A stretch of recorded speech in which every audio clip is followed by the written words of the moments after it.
Hello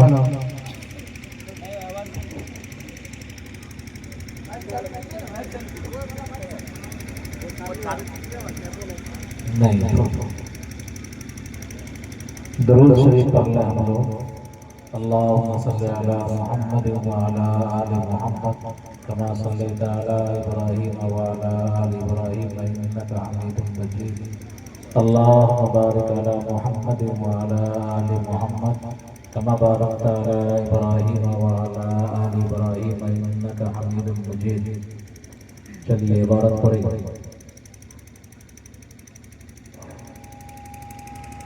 بسم الله الرحمن الرحيم. الحمد لله رب العالمين والصلاة والسلام على سيد المرسلين وعلى آله وصحبه أجمعين. أما بعد فإن أصدق الحديث كتاب الله وأحسن الهدي هدي محمد صلى الله عليه وسلم وخير الأمور محاسنها وشر الأمور محدثاتها وكل محدثة بدعة وكل بدعة ضلالة وكل ضلالة في النار. يقول جميع طالبات الحديث للصف النهائي حدثنا فضيلة الشيخ أبو علاء هشام الحق القاسمي الرنفوري قال حدثنا الشيخ نسير أحمد حابي قال حدثنا الشيخ مفتي سعيد بالنفوري قال حدثنا الشيخ عيسى زعلي أمرمي حابي قال حدثنا حسين أحمد مدني قال حدثنا الشيخ وليد محمود الحسن الدوبندي قال حدثنا حجة الإسلام قاسم النانوتبي قال حدثنا الشيخ عبد الغني المجددي قال حدثنا الشيخ محمد إسحاق الدهلوي قال حدثنا الشيخ عبد العزيز المحدث الدهلوي قال حدثنا الشيخ ولي الله بن عبد الرحيم المحدث الدهلوي قال حدثنا الشيخ أبو طاهر عن أبي الشيخ محمد إبراهيم الكردي قال حدثنا أحمد القشاشي قال حدثنا الشيخ أبو المباهر أحمد بن علي عبد القدوس الشنابي قال حدثنا شمس الدين محمد بن أحمد الحمدي قال حدثنا الشيخ الإسلام زين الدين زكريا بن محمد الأنصاري قال حدثنا الشيخ شهاب الدين أحمد بن علي بن حجر الأسقلاني قال حدثنا الشيخ إبراهيم بن أحمد الطنوخي قال حدثنا أبو العباس أحمد بن أبي طالب الحجاري قال حدثنا أبو علي حسين بن مبارك الزبيدي الحنفي قال حدثنا أبو الوقت عبد الأول بن عيسى بن شعيب الهربي قال حدثنا أبو الحسن عبد الرحمن بن محمد بن مظفر بن محمد الدابدي قال حدثنا أبو محمد عبد الله بن أحمد السرخسي قال حدثنا أبو عبد الله محمد بن يوسف البربري قال حدثنا أبو عبد الله محمد بن إسماعيل بن إبراهيم بن المغيرة بن بردزبة الجعفي اليماني البخاري رحمه الله تعالى. اللهم انفعنا وارفعنا بعلومهم وعلومكم أجمعين آمين يا رب العالمين. أنه قال باب قول الله تعالى ونضع الموازين القسط ليوم القيامة وأن أعمال بني آدم وقولهم أو أفعالهم يؤذن أو تؤذن. وقال مجاهد القسطاس والعدل بالرومية ويقال القسط مصدر المقسط وهو العادل وأما القاسط فهو الجائر. وبه قال حدثنا أحمد بن إشكاب قال حدثنا حدثنا محمد بن فضيل عن عمارة بن القعقاع عن أبي زرعة عن أبي هريرة رضي الله تعالى عنه قال النبي صلى الله عليه وسلم: كلمتان حبيبتان إلى الرحمن خفيفتان على اللسان ثقيلتان في الميزان سبحان الله وبحمده سبحان الله العظيم. بسم الله الرحمن الرحيم. الحمد لله رب العالمين، والصلاة والسلام على سيد الأنبياء المرسلين وعلى آله وصحبه أجمعين. أما بعد، فإن أصدق الحديث كتاب الله، وأحسن الهدي هدي محمد صلى الله عليه وسلم، وخير الأمور عوازمها، وشر الأمور محدثاتها، وكل محدثة بدعة، وكل بدعة ضلالة، وكل ضلالة في النار. وبالسند المتصل منا إلى الشيخ الإمام الهمام الحافظ الحجة أمير المؤمنين في الحديث أبي عبد الله محمد بن إسماعيل بن إبراهيم بن المغيرة بن البردزبة الجوفي اليماني البخاري رحمه الله تعالى. اللهم نفعنا وارفعنا بعلومهم وعلومكم أجمعين، آمين يا رب العالمين. أنه قال: باب قول الله تعالى: ونزع الموازين القسط ليوم القيامة، وأن أعمال بني آدم وقولهم أو أقوالهم أو يوزن أو توزن.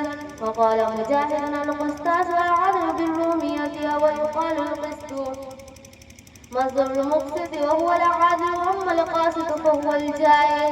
وبه قال حدثنا أحمد بن أشكاب قال حدثنا محمد بن فضيل عن عمارة بن القعقاع عن أبي زرعة عن أبي هريرة رضي الله تعالى عنه قال: قال النبي صلى الله عليه وسلم: كلمتان حبيبتان إلى الرحمن خفيفتان على اللسان ثقيلتان في الميزان سبحان الله وبحمده سبحان الله العظيم.